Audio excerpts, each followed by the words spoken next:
are now entering Armbar Audio. Hello, and welcome to another episode of Armbar Audio. I'm your host, Tim Farley, and next to me is my trusted companion, John Kearns. What's up, everybody? And today we have another installment of Why You Should Be Watching. What promotion are we talking about today, John? Well, today we are covering Game Changer Wrestling, GCW, which has a big show, GCW Draft Day, tonight. Now, with these shows, as you all have come to expect, we have a guest, and they usually are more knowledgeable than us. They're supposed to be. And GCW was very generous. Brett Lauderdale got us in the DMs of, well, he may be your daddy. Today we are graced by none other than the LGBTQ alphabet army warrior, Effy. What up, baby? I'm live from Las Vegas right now. I'm in the beautiful Circa Casino. I'm tan as a mother. I'm ready to go tonight. This is going to be Draft Day is lit. And we're talking about GCW today. You picked a good person to talk to. I know a lot about GCW. Yeah, probably too much. I was going to say, the first time I heard of you or saw you was maybe 2 or 3 years ago for Fest Wrestling. I believe that's in Florida. And you immediately caught my eye because I've never seen a man in independent wrestling, especially, where things could be very harsh for certain people, in fishnets and a pink leather jacket, and I was just like, this dude fucking rocks. Yeah. Like, just immediately. Hell yeah. But, like, what... I remember listening to the interview you did with Fightful, and you talked about you were an owner of a major company. Yeah, so I was a partial owner in a very large moving company that when I got there in 2012, I got there in 2012. I'm a grown-ass man, y'all. Like, I've lived some life. I got there in 2012. I took over this company. I took under partial ownership. I took it from, doing $600,000 a year to when I left the business was doing almost $2.5 million a year. I had over 35 to 40 employees. I had a lot of trucks. I run business. And I was working 50 to 60 hours a week and still doing wrestling. And, I mean, you can look back. I'm tired. I'm a tired guy. Right at the beginning of the pandemic, though, I said, we're getting too hot. There's too many opportunities. I'm tired of saying no because I have to be at work. I'm throwing out a lot of money, but fuck it, let's go. And then, obviously, the pandemic hits. I'm without a job. GCW steps up and says, we're going to run. We're going to figure out a way to do this. We're going to keep you rolling. What paused a lot of people opened up doors for some other people, and the pandemic is horrible and coronavirus is terrible, and we are mindful of the lives that have been lost, but also we've taken a lot of precaution at the shows. We've done a lot of things, and it's provided this whole new era of like weird wrestling where anything kind of goes, and GCW is like at the very forefront of that. I agree. What were you wrestling while you were doing this other venture? At what point did you start? So my story is a little strange because I was very good at booze and drugs, very good at it. And I don't mean, he was safe about it and moderate. I mean, like, I would do a lot of it and nobody would really notice, and I could handle myself pretty well. And in 2013, I took way too much acid and I got sober, and I had too much time on my hands. Long story short, there was a vision where John Cena didn't necessarily need to be real to exist. And I said, well, there's only one way to find out. I got to do it myself and see if there's really a fucking weird level to this. So I just went in to go like, let's see what happens with the system. And so while I'm working and doing this corporate job, these weekends where I get to go out and just like wreck people's lives and scream at people, especially starting in the South, starting in Georgia and Florida and Alabama, when you're getting your licks in front of these people. Oh my God. Brother, how did you survive? Let me tell you what's crazy. I go back to Alabama now, and I am over, and people are coming out of the woodwork who had never come to wrestling before. because I ventured in there and took the heat to begin with. But I think when you bring up Fest, it's a good point leading to GCW, because they were the first promotion to look at me and go, like, do whatever the fuck you want. You know, every other promotion in that area was like, he's acting too gay and it's too this and it's very that Southern wrestling. And they said, take the ball and run. And when I was given that freedom, boom, I've got the moment. And I think as word started to spread of like, this dude's just rolling around doing whatever the fuck he wants. You know, I fought a kid. I had someone eat whipped cream out of my ass. I don't care. And the thing is, when you look at the core wrestling, it's still there, but I'm not playing by anyone else's rules, and I'm crazy. And I think when GCW kind of got wind of that, there was sort of the air of, and I've heard this from people, there's sort of the air of like, all right, well, let's see what this little bitch can do. Everybody's talking about him. Like, everybody thinks he's so hot. Everybody thinks he's so cool. And to me, that was such a benefit, because I'd been going into all these small promotions as just a hot shot. I had confidence in myself. I knew I was good. I was getting over. I was selling merch. So the fans were telling me they liked what I was doing, even if I wasn't getting that feedback from these promotions and places that were still booking me. But I think when Brett got word of that, he was like, let's just see what he can do. And I did that first clusterfuck for him. And I think he was pumped on that. And then he brought me in and was just like, all right, let's see you in Orange Cassidy. And I remember after that match, it was in Nashville. I walked to the table to go talk to Brett, and Joey Janela walks up and he goes, you got to keep booking this dude. He's fucking great. That match was sick.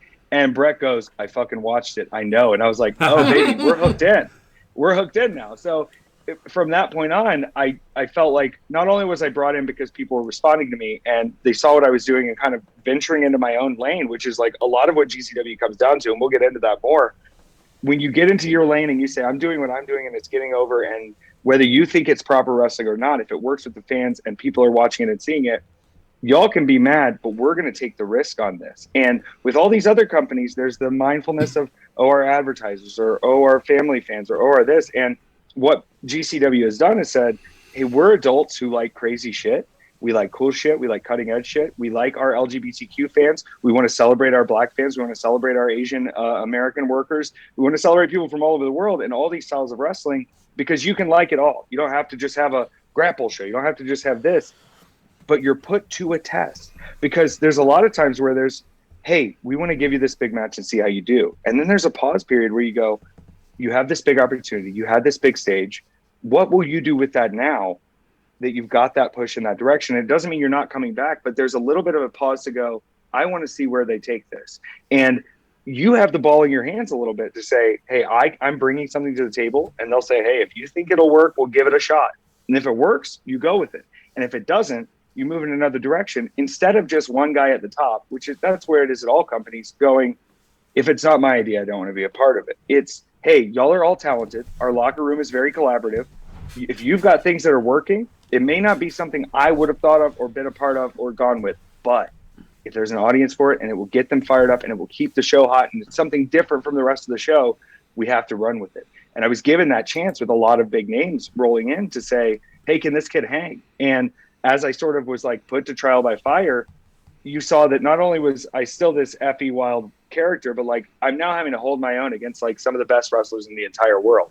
And as daunting of a task as that is, they put total faith in you. There's no one in the back going like, I bet he's going to fuck it up. I bet he's going to blow this. It's everybody going like, go kill this shit and show them what you do. There's not like necessarily that sort of, I hope somebody fails mentality. And that makes such a difference in a collaborative process, because you're not waiting for someone to be against you. You're not waiting for someone to shoot your stuff down, because most of the time it's, well, what about this too? Or what if you did this? And nobody's backstage going like, I taught him everything. I told him to do that spot. It's more like, hey, if this whole show goes well, top to bottom, shit is better for everyone. So if you've got something to bring to the table, let's hear it. You know, there's no ego about it. It's, we want the best product out there. We want to give the fans every version of wrestling and all these types of wrestling. And to be the best of the best, you can't work against each other. It just won't work. Right. You mentioned taking the ball and running with it. They gave you the ball and you made a very big ball. A brunch, actually. Yeah. So, and how did that come to be? So I joked with Brett about it. I said, Brett, you should do Effy's Big Gay Brunch. We kind of joked. And he said, oh, yeah. And then I tweeted it out. I go, who's going to book Effy's Big Gay Brunch? You know, we'd already been doing business. I obviously knew who was going to be first in line to book it, but I had to put it on the table. And there was so much traction on it that he jumped at me right away and was like, all right. He's like, but if this doesn't work right, You got to get out. And I think our relationship built so heavily from that point because people like myself and Alice and Kat, and really a lot of the people backstage, with that collaboration, it goes into the world and it goes into the way we view the rest of the world. And so there are people coming up in honesty and saying, there are things about your community we don't know or understand. We are looking to you and leaning to you to help us understand that better. And when you look at the opportunities that, hey, he says, hey, Effy, give these people an opportunity. And then he gets to see this whole world he didn't know about that is now brought into the GCW world. Look at the placements we're getting now. And we're moving more LGBTQ people to these main shows. And we're moving, more black talent to these main shows and moving more women to these main shows. And it's really awesome because at a lot of companies, when the fans go, hey, this fucking sucks and here's why, they go, well, fuck you, you're going to be here next week. But when people come to GCW and say, hey, here's something I would want to see, or here's something that excites me, or here's something I didn't like this time, that is all taken into effect. And having the ability to adapt and change is like why they are always on the forefront. It is literally game changer wrestling because we're allowing ourselves to go out there and do something that is, hey, how will people react? Let's find out. Let's see. And with that, that's the only way you get progress in this industry at all versus here's why you can't do that, or here's why that'll never work, or here's why you need to do this instead, from guys who made money in the 80s and 90s, but don't even know how to download their emails properly. The entertainment world has changed. Technology has changed. The way we consume media has changed. And if you can't keep up with that, then give me a call in 2 years and ask for a bank loan because we're going to be ahead of you. And the problem with that, obviously, is they're going to take our guys, right? They're going to take our guys. They're going to take anybody who gets over, and that's fine because we want them to make money. But what we are working towards now is when that decision comes and they say, here's what we can do for you, we want that to be a little harder when the opportunities that are out there. And so that's even beyond GCW. And it's a bigger part of why we're in Las Vegas and why we work these shows and why this works out. There's collaboration all over this country with a lot of wrestling promotions, and GCW is finding talents through that and boosting their shows with talents and trying to keep the scene longevity there. Like you said, they're going to come get our talent. Them, I assume, is the machine, like they did with ROH. And like you said, it's good. We want them to make money. I think you said something I read somewhere about Jake Atlas, about infiltrating the system. And I think so far it's great because we saw Darren Young, right? And as soon as he came out, he was given major opportunities, which left a bad taste in people's mouths.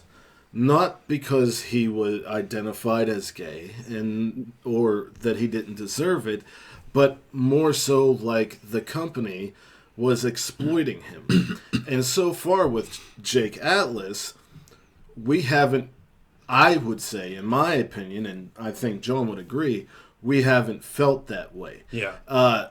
We know it's there, but it's not the exploitation. It's a wrestler getting great opportunities who happens to be gay instead of a wrestler getting put in the forefront because he's gay. Right.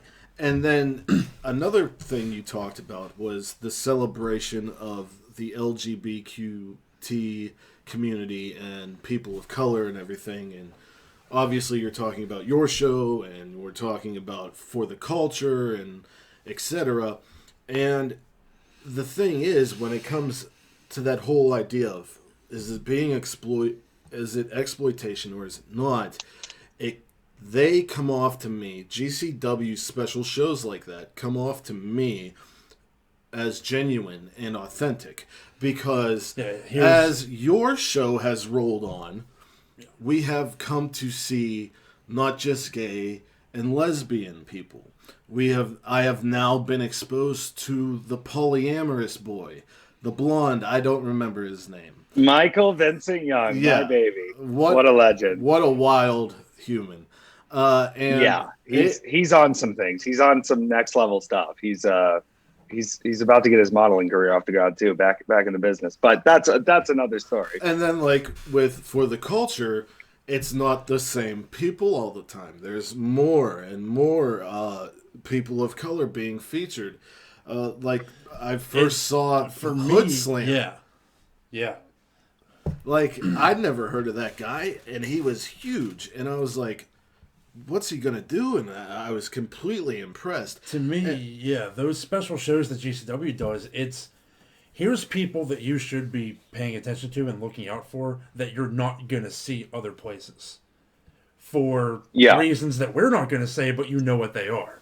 But what's beautiful about that, and this is what I've had to explain to people, because we will not win in my position as someone who is staying independent as long as possible and as fruitfully as possible.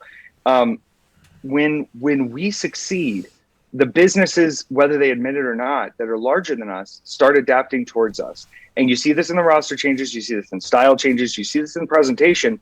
When we do well, the best we can hope for is that they will imitate what we're doing, but also imitate the good things too, and saying, hey, there's a reason talent likes working there. There's a reason talent is excited to show up for those shows. There's a reason talent wants to work together.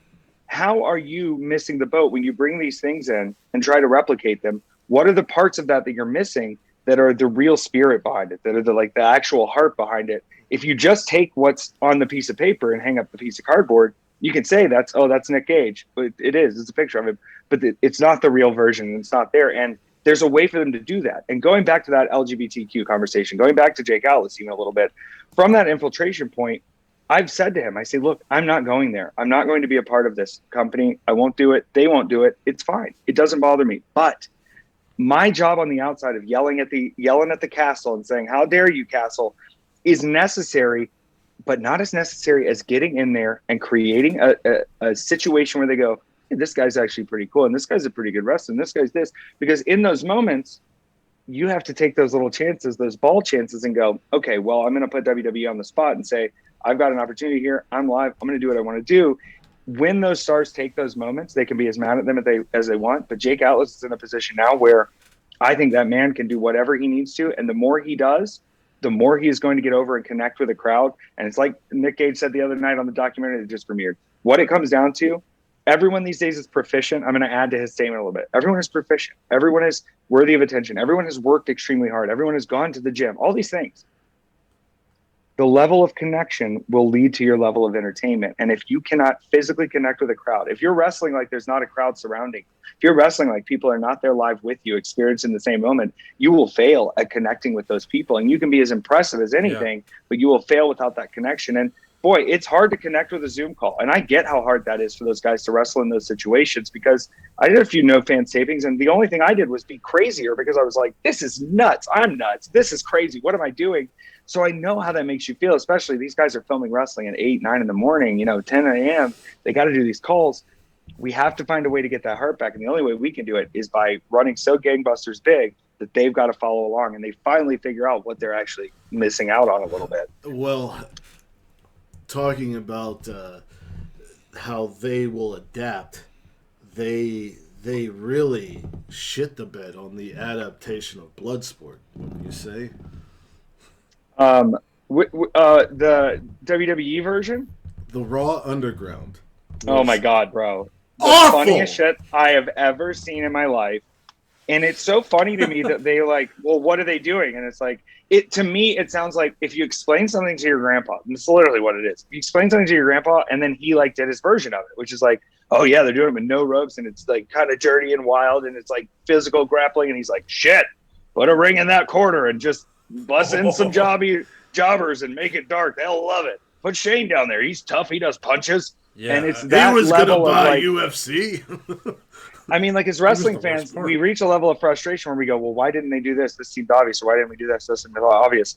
Y'all are talking about convincing an 80-something-year-old man to shift his ways now. I don't care how many great ideas or how many great talents you bring in. If that dude's at the top not budging, that's what you're going to get. Yeah. And I wish the other people would sort of see the same run. And I think there's more collaboration on the AEW side. And what I've heard from people is that there's a lot more collaboration. But I hope that they look over there and say, hey, we don't have to do anything to replicate what they're doing anymore. We're a different thing. We have settled our brand. We have done it. There are things that still echo that WWE tropism. And in wrestling for 40 years, you could put screen on screen and the angles have been the same and the cameras have been the same and the entrance has been the same. where's the next level and where's the next spot? Yeah. And like, as dumb as it sounds, GCW doing these shows at venues that look different and feel different and are not necessarily, oh, I'm in the stingy arena and there's an $8 beer. And not that we're going to sell that out right away, but there's a different vibe to coming in. And as we have grown through the pandemic, especially with live events being so down, finding people who come in and go, we just didn't have anything else to do it. We could come here and we have to wear a mask, and we get that. The growth there is so magical because there's nothing else like it in the world happening. I mean, independent wrestling in general. The only thing that I could compare that feeling to in the independent world is, I guess on indefinite hiatus, PWG. Yeah. PWG had that feeling, but they went on hiatus once the pandemic started, and GCW kept going. And I said multiple times on this show, GCW feels like the spiritual successor to PWG in a lot of ways. But GCW was Jersey Championship Wrestling first. And then Brett bought it off of Ricky O, I believe, and changed it to Game Changer Wrestling. And things started to change. And recently, Brett bought the rights to Jersey Championship Wrestling. We saw the doubleheader with Ashes to Ashes a few weeks ago, and we found out that the scum of the earth, Ricky Shane Page, is no longer a GCW roster member. He is now in JCW, which is very interesting to me. Now, I'm going to be honest, I've watched GCW here and there, much more recently in the past year or so. Yeah. We all know Nick Gage's name. We now know more about him. That we live in was Pittsburgh, so good, by the way. So we have known about Atticus for a long time. Of course, you and Alley Cat we have seen a lot of. AJ Gray has really blown my mind since I started watching him. Who in the... Of course, you have to mention Janela. Janela's like the godfather, I guess. The best. Yeah. Where do you think GCW started to gain traction? And where... who are some of the names that really pushed GCW forward?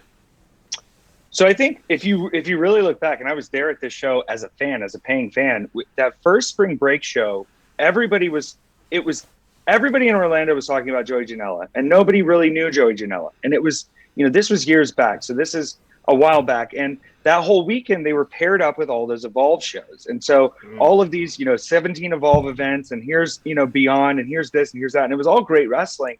And by the time Joey got out there on that Saturday night and that show started, nobody knew what to expect. There was such a vibration in the air. And as the show progressed, we sort of realized, like, wait a second, this is wrestling without rules. We've seen rule wrestling all day. This is, there's no limits to the booking. It's strange on purpose. It's supposed to be ridiculous. It's so over the top. Everything is wild.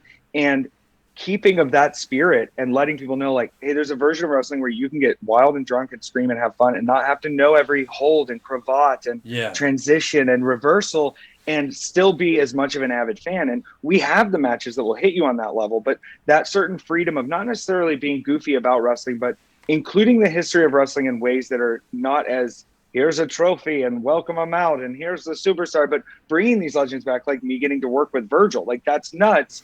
But it makes sense at GCW because there's always the wink and nod at the rest of the industry. Yeah. Because they sort of can't keep up and we sort of play the game better than them. So it's sort of like, hey guys, we can do even that part too. You want the Legends moment? We'll give you Legends moments. You want hardcore? We'll give you hardcore. You want comedy? We'll give you comedy. It's all there down the line. And it's magical to see that work together and to see, like, I know they felt validation on that first show and felt that energy. I think if you look at specific players, I'm going to talk about the most underrated GCW roster member there is, okay? And I believe this with my whole heart. It's Kyle the Beast. It's KTB. Oh, yeah. KTB has been down since day one. Now, listen, I'm a Jimmy Lloyd fan through and through, and he could fit right up here in this category. But the amount of people that have been put in a ring with KTB and come out looking like incredible stars and come out looking so massive and so great, but also the ability to sell with him and his pacing and the way he works. He's so good and so underrated. And I think because he is so good with everyone else, people often overlook exactly what he does. But when you're in the ring with KTB, you go, God damn, this is a pro wrestler and this is great. Yeah, and usually those types of cats have a long career, and towards the end of it, everyone says they're the most underrated wrestler of all time. But you guys had a fantastic tag match from Ashes to Ashes.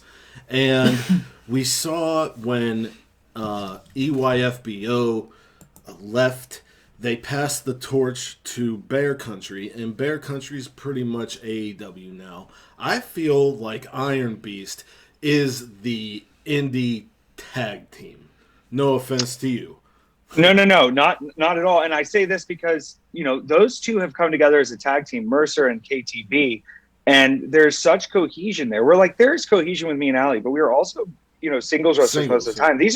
They're two guys that came together and they go, look, man, we're going to be stronger as a team, and we're the strongest motherfuckers in the building. So seeing them work together and have that click and have that chemistry, when you think of a good tag team, you don't think of that tag team. You think of all the opponents you want them in the ring with. And when I hear Iron Beast, I'm thinking, oh man, there's an endless list of tag teams I would love to see them clash with, because not only are those guys going to bring the strength, that over the top, that big energy, that fire GCW where it just keeps going and gets crazier, they're also going to just they're going to make sure that everybody else is taken care of and looks incredible. And so as you want to strengthen the tag division and you get those matches with those guys, they look better, everybody looks better, and they're wanted even more. I want to see them all over the place. Yeah. Japan, man, dude, Iron Beast will kill Japan. Well, and if we're going to talk a little bit more about names that are synonymous with GCW, you got to talk about Old Manser. Baby. Free Manser. That's all I can legally say. Right? Yeah. When there's somebody in the ring pissing me off, pissing the fans off, I'm just waiting for Simple Man to start playing. Manser knows, baby. And the thing is, man, it's that thing of, in GCW, you have to be a utility player, right? I just said that like my dad, utility. You have to be a utility player. No, because you said it like Taz. Taz used to say that utility all the time. I'm a utility wrestler. I love Taz. God bless Taz. Who doesn't love Taz? You don't know what you're going to get yourself into, and you're expected to perform at the highest level in whatever situation you're in. And so you have a guy like Mance, who a lot of people go like, oh, he must be a Southern side, he must be this, must be that. Brother, Mance goes, and Mance puts people on, and Mance knows how to story tell to where when you finish a 10-minute match, you feel like you've watched a whole story, a whole play, a whole episode. And you almost forget there's the rest of a show. And Manser can put you over while beating your ass, too. You don't look like a bitch when you fight Manser. You look like a guy that talked a little bit too big and had to take the heat for it. Had to take the toughest guy in the bar on, and he's pissed now. Now, when did we switch from tables to doors? And budget. That's and when the doors are done, I want to know. Where do we go? Where do we go after the door? Do we start bringing mailboxes, like the things from outside? I want to see Mance hit somebody with a mailbox. Yeah, that'd be fucking awesome.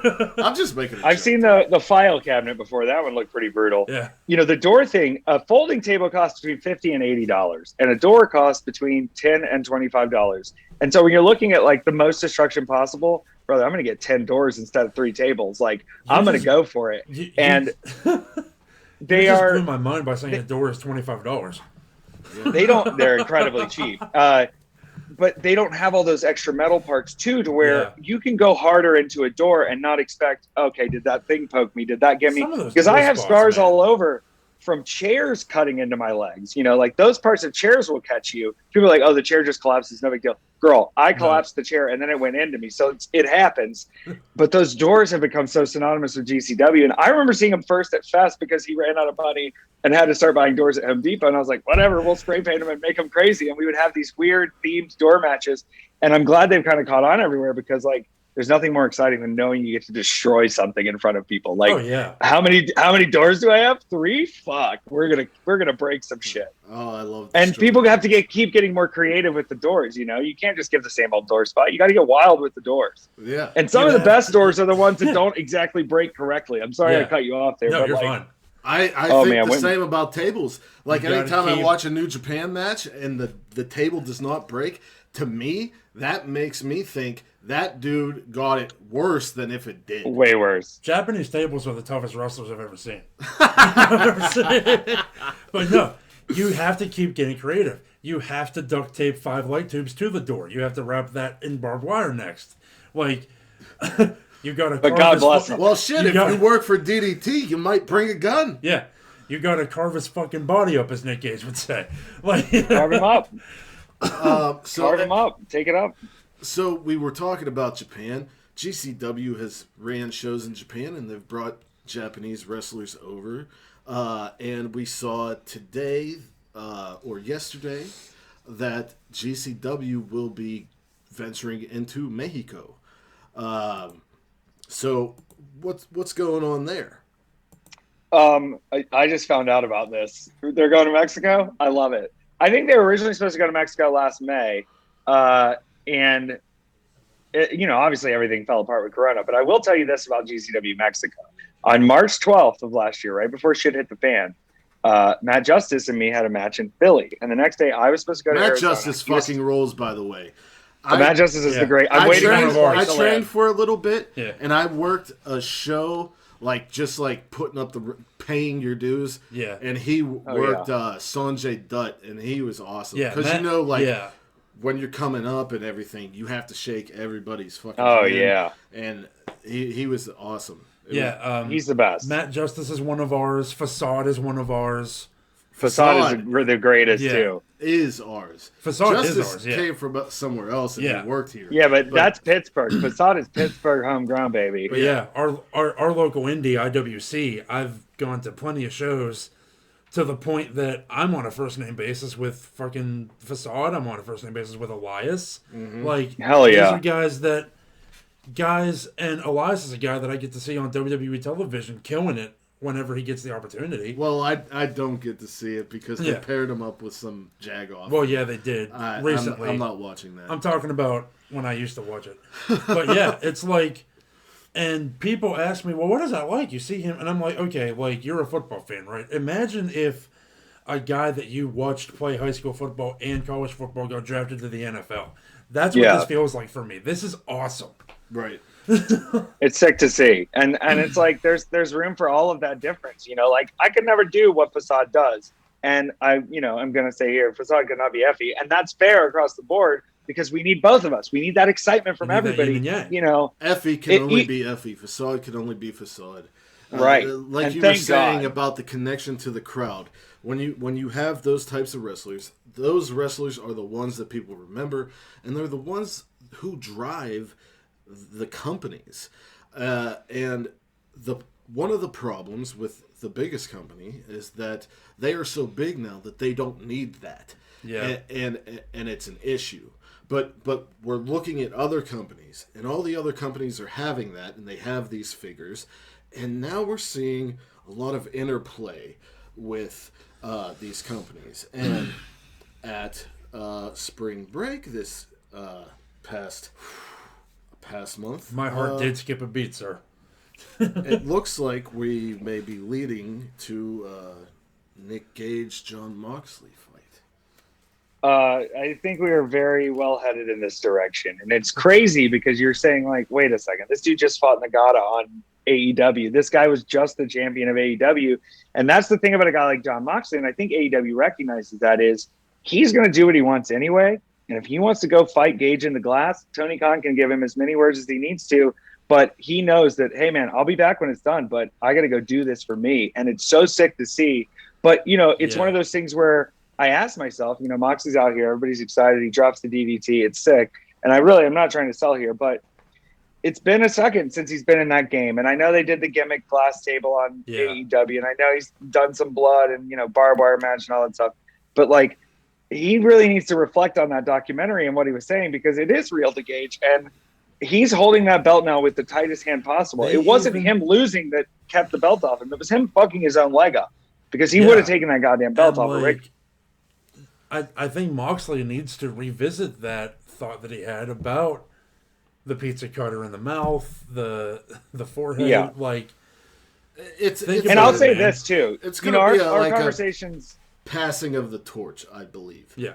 You have Moxley. See, that's the thing is, I don't know if it is, and this is where I'm like having the concern, and I don't want to give Moxley like advice because obviously he's done extremely well for himself. But if he's doing this in a la David Arquette to like get his kicks and check the bucket list off one more time before he like rides into the sunset, like be fucking careful because when Gage hears that, I don't care if he loves you, he's gonna be like, "You want to go out, bro? Then let's go out, bro." You know what I mean? Yeah, like. I just hope he's hearing all angles before he goes in there. I because can't tell if it's that or if it's just him wanting to go fucking nuts with his bro. Or like, I think that's what it is because, like him leaving the machine, it seems like he's completely reinvigorated. And he wants to do whatever he wants to do, and like Renee needs a distraction when this happens. Well, it's going to. It's almost out. The baby's almost out. And I mean, I think they're going to have, a fantastic moment. I hope he, sticks around a little bit. It'd be nice to see. And I'll say this, a lot of people, this is me getting too much heat and I talk too much shit, but I always believe in punching up. And I think he can handle this. Yeah. I thought it was really cute that he hung out in the locker room with us. I thought that was very nice. He had a private room, but he hung out in the locker room with us. But I know it's not because he was trying to be nice and show them how good Jon Moxley is. I know it's because he fucking misses actually having fun in the locker rooms and not having to go brood in the corner and deal with everyone trying to ask for his fucking Dean Ambrose autograph figures because they're all fucking marks. So it's good that you're here. I appreciate the sentiment, but understand, I know you want what I have, and I hear it from the rest of them. If you're not man enough to say it later, but you can come have your outlaw bite. You can come have an appetizer. It's adorable. Remember where you stand, son. Well, what if there blossoms a little partnership or a little working relationship? What if we see someone like Effy on a Wednesday night? Could that be a possibility, and would you like that? I haven't paid QT Marshall enough money to appear on AEW Dark. Whoa. God damn, man. Is it on? You're wild. I don't give a shit. It's honest. Honestly, I wish the best for everyone, but don't, I'll leave it at that. You just got a clickbait article. That's wild. That's wild. You have to pay to be on? What the fuck? Hey, I want y'all to ask yourselves, what indie star has not been on AEW Dark? Who's not signed by a company? Think about it. Effy, Schlack, Jordan Oliver, Schlack, AJ Gray, Nick Gage. Here's the deal. A lot of people. Myron. We don't draw your crowds. I get it, but no. We know our value and we know our worth, and we'll get there and we'll have a conversation eventually. But the conversation is, if you go to bfe.com, it's $666,666. You own me for a year. You get no creative control, and I still do whatever the fuck I want. I'll be there though. I'm always on time. I'm gay. we have to start saving money. Yeah. So that Effy can hang out with us for a year. Yeah. Oh yeah. Listen, I hope somebody crowdfunds it and the fans buy me, I thought about selling stock in myself, but I thought that was a little too capitalist. But holy shit, dude, you just blew my mind with that, and that's kind of upsetting. I don't care. Let me just be clear because too, honestly, like a guy like you think they would jump on. Yeah. Because they have Nyla and they have Sony Kiss and I think they're taking steps, and I don't think they did the thing with Warhorse, and now Warhorse is like, where is he? I'll be honest, y'all. I put a dildo in front of Marko Stunt's face. I'm not in the highest favor over there. I hope they can let the heat go on him. Let Marko live. Give me the heat. I'm the dip. I'm the dummy. I'm the idiot. Let him live. But dildos are funny as shit. And if anybody's mad about that, if anybody's mad about a dildo appearing, girl, watch the match. I literally get jizzed on and can't see and die. Do you want to hear a hilarious dildo story? Always. I'm coming up the stairs in my parents' house, and there's a walkway. Here is my mom and dad's room, my sister's room, and here's the bathroom. My mother is coming out of the bathroom. I am at the landing, and we start hearing a scratch at her door. And we had a little Shih Tzu named Coco. She came out of the room with, I would say, a 9-incher in her mouth like a fucking dog bone. And my mom looked at me, and I looked at her, and we just laughed because that. Did she say it's a back massager? No, she knew her little boy had been exposed to bad things at a very young age. No! But it was just. I'll never forget that for the rest of my life. And I'm sorry. You should work towards Mom. Forgetting it. I think you have to forget it. I think you have to release yourself of this. Mental flush. Let them have their fun. You know, everybody has to have their fun, even if they're my parents. Oh my goodness, truth, goodness. So, we talked about big names. We talked about some big shows. There's 3 championships in GCW right now. We got the heavyweight champion in Nick Gage. We have the inaugural ultraviolet champion in Alex Colon, who won it at his show Planet Death, I believe. And, exactly. The tag team championship is being held by Los Meziosos, Ciclope, and Miedo Extremo. Yeah, dude, it's been tough getting them back into the States, and that's why there's been sort of a hesitation. And I think we're working towards that, and we're closer than we were. And obviously, you guys see, like, the tag division is heating up. Like, we want those matches.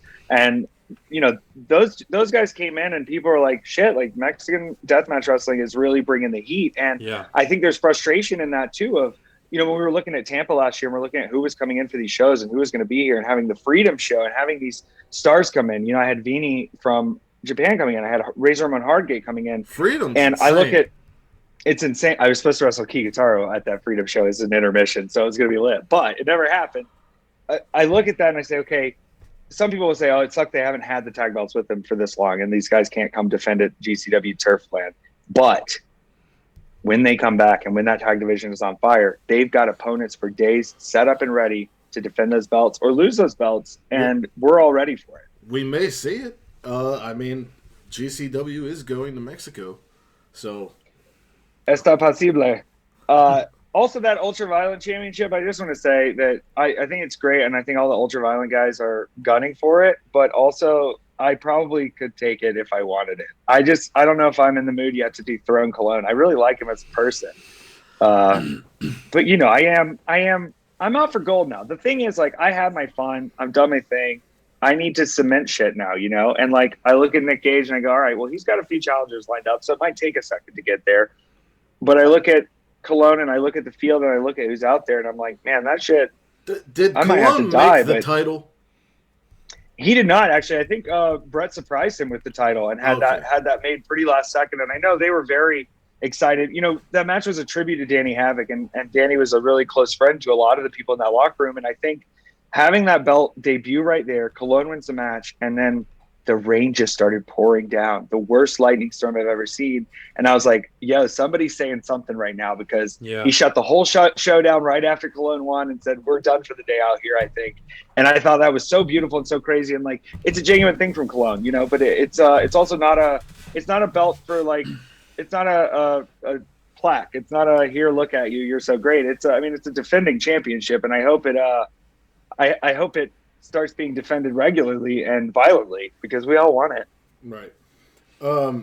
So, like, if you were to describe to someone who is not knowing, uninitiated, of what GCW is, do you say this is a deathmatch promotion that has this stuff sprinkled in, or do you say this is a promotion where you can find anything you want, or what would you say? Man, it's sort of hard to vibe up. I'm going to try to brain this for a second so I really give you the right answer here. Man, I don't even want to call... it's difficult. This is the big question. because part of me just wants to say that Game Changer Wrestling is just a wrestling promotion, because they are, and they're all styles, and it's all at the highest levels, and it's incredible. And, people want to capture that essence and capture that magic, and they can't quite figure it out. And so at its core, it is a wrestling promotion, but I'm going to go bigger, and this is going to piss off everybody. Game Changer Wrestling is a live entertainment company, and we are focused in wrestling, but there's so much being brought to the table that is under the realm of wrestling that they aren't able to find anywhere else. And there are promotions that are similar and promotions that have followed in a similar vein. And party wrestling is going to be huge as soon as things get back. And I'm excited to see where that goes. But Game Changer Wrestling wants to stay on the front. And the adaptability in a wrestling company is something that we have everyone beat on. When things work, there's no ego. It's that thing works. If things don't work, we don't go back to it, but we don't hold grudges about things. And if that adaptability was found across the board, and if that willingness of cohesion and how can we make it work was found across the board, I think wrestling would be better overall. And I hope we can lead the charge towards saying, hey, if you touch the stove, it'll burn you. But if you turn the stove off and then touch it, it actually doesn't have any heat on it. So take the time to cool out, take the time to figure out sides, and go towards making all of wrestling better, because Game Changer Wrestling is trying to do that, and we're feeding the rest of them to get there. We can't. You can lead a horse to water, but you can't make it drink. You know what I mean? Yeah. So tonight, we have Draft Day in Las Vegas, which is headlined by Nick Gage and AJ Gray, and you find yourself in a match against, I think Dark you Sheik. are very familiar with, Dark Sheik. Now, Dark Sheik is a member of your community, correct? Very correct. Yes. She is a woman. She is a trans-identifying woman. She is the mother of the House of Hood Slam, and I'm actually a really huge fan of her. I have watched her career forever. I joked in the promo about waking up on Instagram and seeing Hood Slam videos, but I literally would do that, and I would see how crazy it was. And I got the opportunity to go out there and wrestle for Hood Slam, and it was one of the craziest experiences of my life. It's such an electric crowd, and she is people don't realize she's been wrestling for 20 years, but she has been so successful in the Bay, and Hood Slam ran every Friday night, and they always sold out big, and they always had money coming in, that the environment was like, we don't need the rest of you. And as pandemic hit, and I found these opportunities, and I said, I need you in these roles. And she kept shining and kept shining and kept coming to the table with new things and putting people over and making shit happen. I kept getting mad because I knew that it was like, have you ever watched somebody like play a sport and they're so good at it that you tell they really don't even like, are they even going for it? Like she is going for it, but I know there's so much more. And like, I'm a little shit and I love her, but I'm going to fuck her life up tonight if I can't get the real deal out of her, because we've gotten an excellent Dark Sheik match. We've gotten an excellent Dark Sheik match. Oh, match of the week, match of the century. We haven't gotten Hood Slam, and I fucking need it. And I'm going to drain it out however I can get it, because I need that vibration and that energy, and I need it in a GCW room, and we could do it, and it's going to be bananas. Yeah. So your tag partner's going up against Janela, and we saw her social media promo, which was pretty wild, to say the least. Yeah. What's going on with her? And let me just fill people in. And I think it was funny that at the last show, everybody was like, oh, Allie's going to turn on. Because she did pile drive Warhorse, which, like, I mean, whatever. It's like beating up your little brother. It happens sometimes when you're frustrated. And they were like, oh, she's going to turn on. She's going to turn on him. And I was like, yo, girl, like, do your shit and live your life. Match your energy. Feel yourself. She's like my dom now. And I get what she's doing, because if someone like me went out and had fun and had some cocktails and partied with the boys and did everything, and then wrestled the show and had great matches and showed up every time and was ready to fit the role at any point. And then you see all these other people getting opportunities that are women, and they're using you as an example of like, well, they don't book all the way, they don't do this. And you're being told by these major companies, like, we don't want a cat. We don't need a cat. Nobody wants a cat. And you're looking, you're going, but that's even dumber than a cat. And that's dumber than this. What do you mean nobody wants a cat? Point, I have 7 of them. At a certain point, you go, you know what? I'm just going to do whatever the fuck I want. I'm not impressing anyone here, and I'm going to have my time. And because of that, giving up that, hey, I hope they like this, once you give that up as a performer, you become a true performer. And that's where people start paying attention. And what's beautiful is she doesn't have that intention currently. She's not doing this to get the attention. She's saying, fine, I'll just keep showing everyone that I'm really fucking good at this thing. And if you want to box me in with the silly gimmick, and if you want to say, oh, she parties too much, you would never say it to a guy. You would never tell a guy his thing is too dumb. Fuck you. I'm just going to do my shit. And look at what happens. Now, granted, I got pinned and she lost the match. So I hope for better things down the line tonight with Janelle. I just keep fucking this. I keep fucking the time zone up. It's going to be lit. And I don't think Joey knows what he's getting into. I don't think he knows what he's getting into. I think he thinks he's going to get the pat my belly, I'm a kitty cat. Y'all should have known after she fought Nick Gage that she's not fucking around. And instead of listening, y'all kept going off on Allie's just a dumb cat, this and that. Get out of here. Let her live her life. She's going to show you. She's going to kick your fucking ass. And I'm behind her 1,000%. She can even pile drive me. I don't give a shit. Now, looking at this card, Ricky Marvin versus Jordan Oliver, that's going to be great because Ricky Marvin's like a Mexican wrestling legend pretty much, right? Dude, he's a fucking legend. And he keeps doing this thing where like every few years he's like, I'll go get over on the indies again. And I love to see it because he's looking at someone like Jordan Oliver who's doing Ironman matches and wrestling everybody, and everybody's getting over with him, and he's such a workhorse, and he says he can work with anyone. And I think Ricky Marvin's going, yeah, I got to get in there with this cat. I got to see for myself, because at the end of the day with wrestlers, we sometimes just got to know. We love wrestling, and we want to experience it. And it's like when you hear about a new opponent and something, like it can wake you up. Everybody's retired until the right opportunity comes in, and I hope we see more of Ricky Marvin. But this is also an opportunity for Jordan Oliver to step out there and go, I don't care who you are. I don't care what your legendary status is. I don't care how old you are. I'm Jordan Oliver, and I'm a bratty son of a bitch, and I'm going to beat your ass. He keeps doing it. I love he Jordan keeps Oliver, doing man. it. He says, this is the best independent wrestler. Give him to me. I beat him. This guy's the best independent wrestler or girl. I'll beat him. And I love watching it. We got Leo Rush versus Starboy Charlie. Starboy Charlie's on the rise. That'll be a really good one. I believe this is your group, if you're still in it, the second gear crew of Matthew Justice, one called Manders, and Manser versus the Unguided, and Damian Drake and Matt Vandegrift and Eli Everfly. And I love Eli Everfly. And he's crazy. That match with Two Cold Scorpio from WrestleMania was great. I don't know if they're still together, but where's Delilah? I think they are. Where's Delilah? She's on the comeback now. Her knee is finally healed, I believe. And so she's on the comeback now. I want to reverse a little that SGC thing. Here's what people don't realize. Everybody's like, oh, your faction is so cool. Like, you guys are so cool. We didn't even tell them to start advertising SGC shit. Like, honest to God. It's just like people know SGC rolls up, and they started doing it, and we're like, whatever, we'll take it. Somebody asked me the other day, they're like, why don't you go help out your SGC guys when they're getting beat up? And I'm like, dog, if I show up and try to baby one of these big boys and try to help them through their struggles, I'm going to get my ass kicked additionally. That's not what we're there for. We're not there to go protect each other. This isn't a fucking faction. We're trying to be DX. This is like, we're ready to go to goddamn second gear, and you better be ready to go with us, and shit's going to hit the fan. That's really what it comes down to. And like, you look at the 6-man, I'm a little familiar with Vandegrift. We've met a few times. I've seen some matches. These other guys, and Eli Everfly leading the charge, y'all better prepare for nuts, crazy shit, because these boys all rode in on crazy flights to Vegas. They're feeling nuts. They're partying on the slots. SGC is going to go in there as a goddamn tornado, and they operate very effectively in three-man fashion. Yeah, Manders is a big son Matt of a Justice, bitch. one called Manders, and Mance Warner are three guys that I see the names, and I see that I'm going against them, and I don't show up that day. Yeah. If you hit Matt Justice as hard as you can with a metal chair in his face, he'll go, yeah, do it again. That's not an opponent you fucking want across the ring from me. We already touched on Janelle Now. Cat, Jimmy Lloyd and Jack Cartwheel. I've never heard of... I'm not familiar with Jack. Good. This is my favorite thing in the world, because what Jimmy Lloyd does, Jimmy Lloyd goes, oh, you haven't heard of this guy?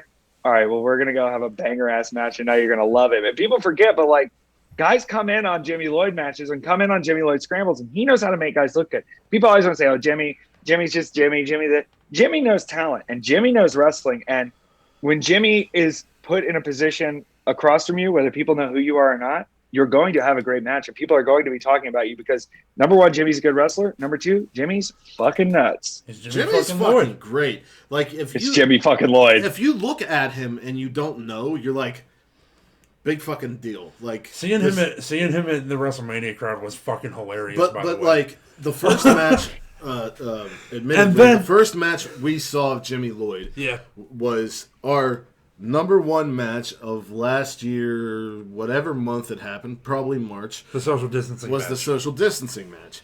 And Wow. I was like, how is this guy doing the shit that he does? Because he just, he looks like a regular ass dude.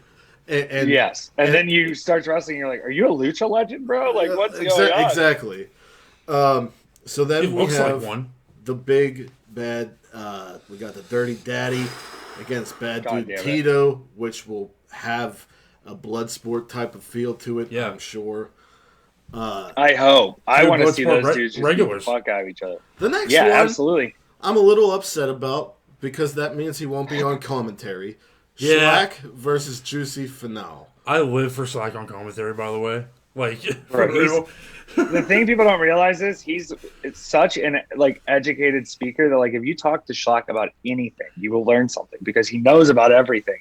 And so when you put him on commentary, he's just riffing and he knows so much that his references are off the chain. It's wild. It's like, look, I will we say got a this. guy. We got a guy. He's smart as fuck. He sounds like Mr. Krabs. Listen to him talk. And So I look at a guy like Juicy though, and I wonder if he knows what he's getting into. Like Juicy showed up in Indiana to help during Collective, and Joey saw how hard he was working. I mean, this is a guy who met me with a water bottle after my match. Was like, "You need water, bro." Like, it was incredible having him in the locker room, and he had some pop moments. And since then, Dickinson beat the shit out of him, and you've got to come back from that big. And now you're telling me his next opponent is Schlack, dog. Be ready because Schlack doesn't stop. I know from experience. I've wrestled the man twice.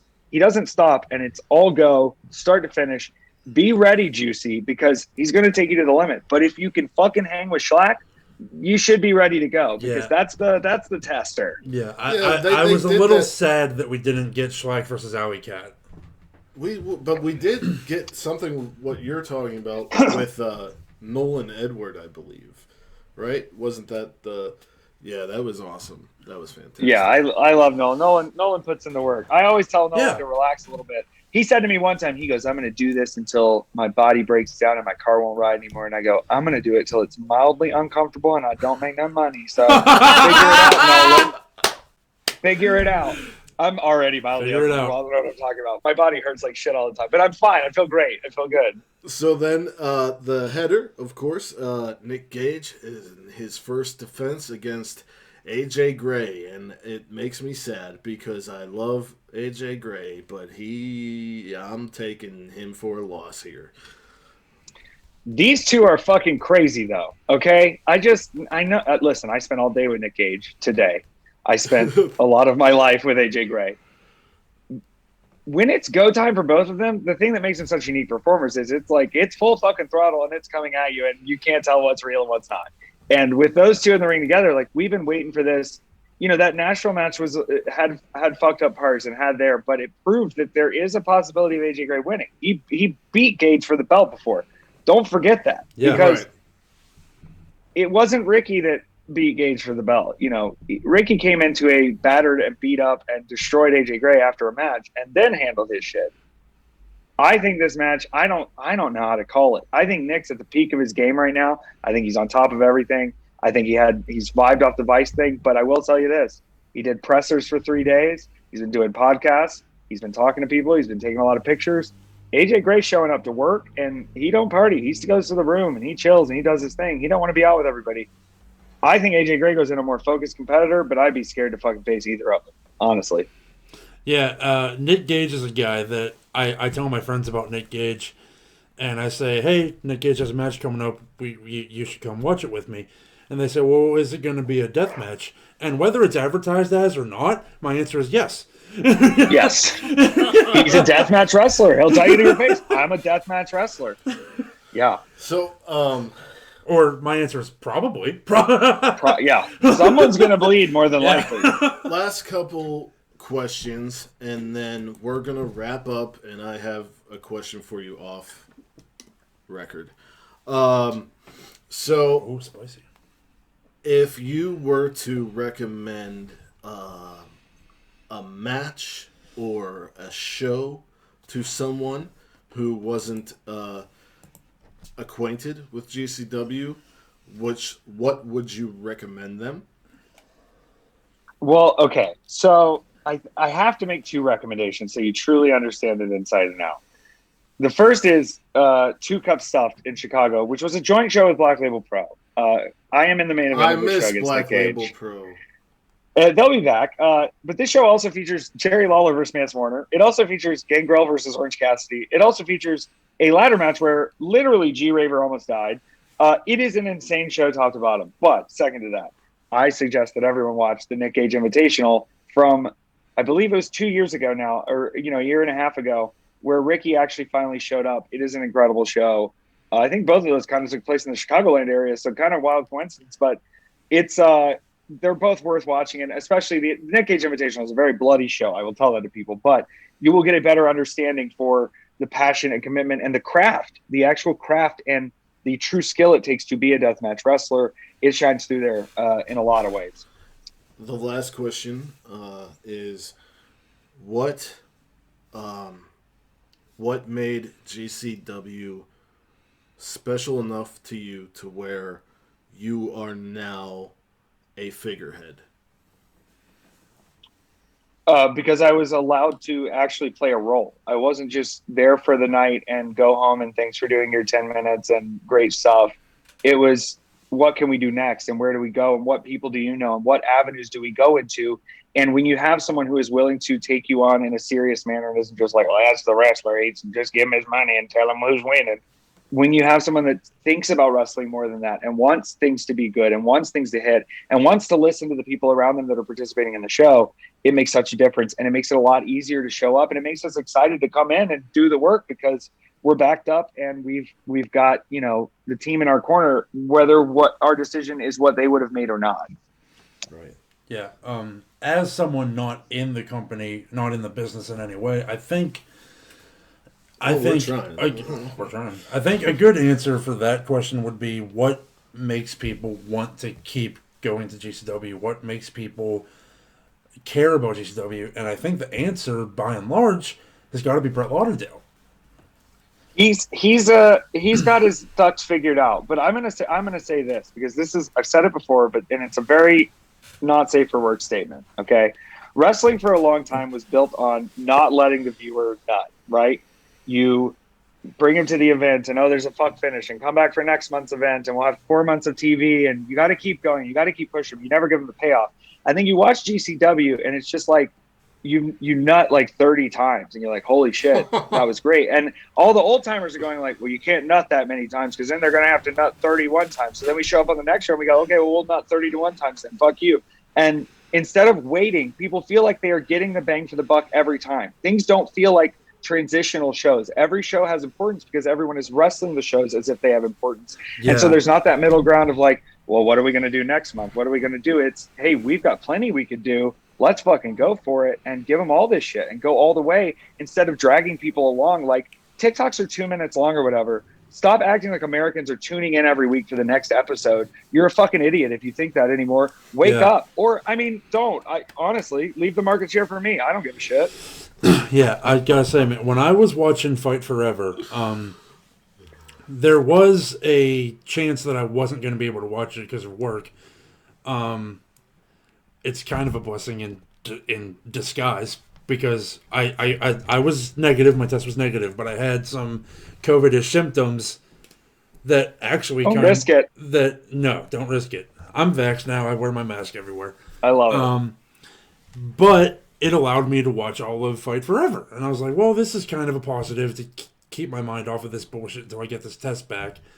Fight Forever was... Fight Forever was, no pun intended. Crazy? No pun intended. A game changer. Just fucking important, man. It was important. And there was something... It's important to us. It was important to you. There was something... It was important to your peers. Literally made me emotional when I was sitting there watching the morning sun peek through the windows of that abandoned bar. And I was like, I've been watching wrestling for 12 hours and it feels like I've been watching for 5 minutes. Yeah. Yeah. Like, and because there's just such a variety. I do this thing every year called Extra Life where I stream video games for a full 24 hours. I know how hard it is to do shit for 24 hours. Tell him why. Extra Life raises money for Children's Miracle Network hospitals. Hell yeah! I love that. So I do that every year. You stream video games 24 hours. People donate money, and there was just something that gave me that feeling, knowing that all this money was going to you guys, knowing that the people that sponsored this event were people that gave a fuck about wrestling. Seeing Ron Funches on there, I fucking love Ron Funches. And dude, he should be landing in about an hour. We're gonna go. Ron Funches is what every celebrity that's a wrestling fan should strive to be. Yeah, he puts people over, and it's incredible. He rated my stream the other night. Like, he's the star of Chop 420. He has no reason to have to rate my stream, and he's like, "Let me share the love." It's incredible stuff. Yeah, he's great. Trevor Wilson's great too. Trevor Wilson's fantastic. Fight Forever was literally nothing but positive. Yeah, I fucking loved it, and it's one of those things where, like, it was the middle of the night, and you're sitting here and you're like, is anybody even watching this? And you look and you're like, holy fuck, people are rolling in and watching people this and are live tweeting this and donating and going. People are sharing the fucking gif of Terry Funk every 20 seconds. Me and John, we have regular ass jobs, so like we don't have a lot of funds. But when we saw the Fight Forever and the sponsorship and stuff, of course you think, oh, we can get our name out there and maybe somebody will click our shit. But more importantly, we're putting our names on this fucking company. Yeah, and we're going to make sure. Hell yeah. We're going to make sure that these independent talent and independent wrestling, the forefront of this knows that people, even us who don't have much, will give because we give a fuck. Anybody who calls themselves an ally and is a wrestling fan needs to give a shit about GCW. Yeah, it's lit. And I would say, like, what's so crazy too is, we had sponsors and we had people coming in, and it's regular people sponsoring, and it's, people working and doing podcasts and doing their shows. And there wasn't any corporate backing, and we still raised over $50,000. Oh, there were so many great people that came in and jumped in. I love that. And it wasn't like we weren't having to wait for, will somebody's check clear? Will something go through? It was just like people really wanted to participate. And you're taking a gamble by going, hey, we're going to do a 24-hour show. The budget is whatever you guys decide. And at the same time, with all those ads that you guys ran, you got to see the creativity of these people too. So absolutely. It's tenfold. And that Orange Crush commercial, was so cool with the music and the pictures. Yeah, and whoever runs their Twitter, they're awesome. Whoever runs their Twitter is because we've talked. It's visually great. Yeah. It's I believe it's Adam. He's a New York PR guy, and he kind of created Orange Crush just because he loves wrestling so much, and what he's been able to do and kind of get back to wrestling, because he's selling these books and then giving money back into wrestling. It's incredible.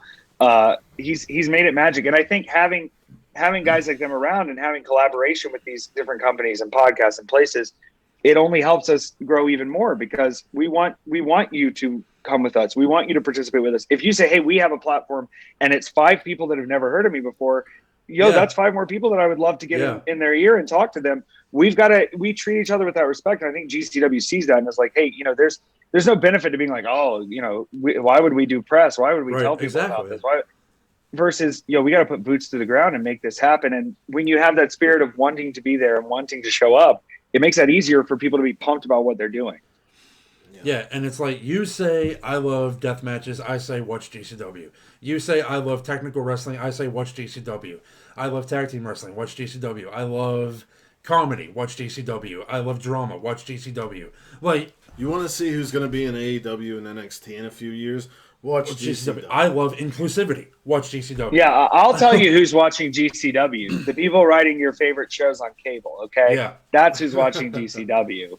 So join them. If you want to watch what they watch over at NXT, come join us and watch GCW. You'll be watching the same thing as Hunter, Well, Effy, it was fantastic talking to you. And we love you. And we need to do this again. Yeah. It was a blessing, absolutely. Yeah, we would love to just interview you eventually. But oh man, I like talking about the GCW stuff too. I've got plenty to tell you. There's plenty more material where that came from. So, with that, wherever you are in the world, whether it is morning, noon, or night, you have a great one. And peace and love. love to all of you. Effy, we do this thing where we all too sweet at the end. Bang! You ready? You ready? There's the real too sweet. There it is. Oh, look at that. Too sweet. That's awesome. Too sweet. Yeah, I love that. Kept it there. $13 tattoo. What are you going to do?